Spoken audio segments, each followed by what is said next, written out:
Баршаңызға сәлем. Өте оңай әрі дәмді бризоль дайындаймыз. Алдымен жұмыртқаға кішкене тұз, сүт құйып, әбден араластырып аламыз.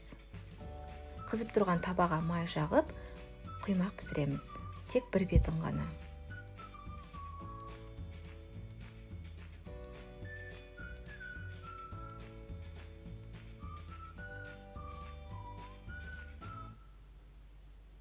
Жұмыртқа өте нәзік болғаннан кейін жыртылып кетуі мүмкін. Астын лопаткамен жайлап көтеріп отырамыз. Фаршқа пияз, сары май, кішкене тұз, қара бұрыш, паприка салып араластырамыз. Қанша құймақ шықты, соншаға бөліп аламыз. Кейін соус дайындаймыз. Сметана немесе майонезге чеснок, укроп, дәмдеуіштер салып араластырамыз. Құймақтың бір бетіне фаршты салып, соусты жағып, ортасына помидорды саламыз.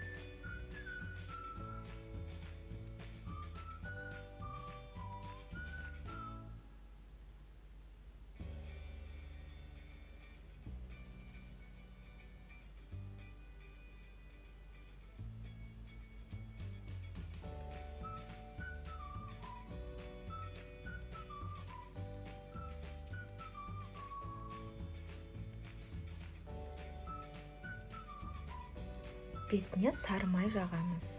180 градуста қызып тұрған пеште 30-35 минутта пісіреміз. Қасына гарнирге пюре немесе күріш ұсынсаңыздар болады. Өте дәмді болып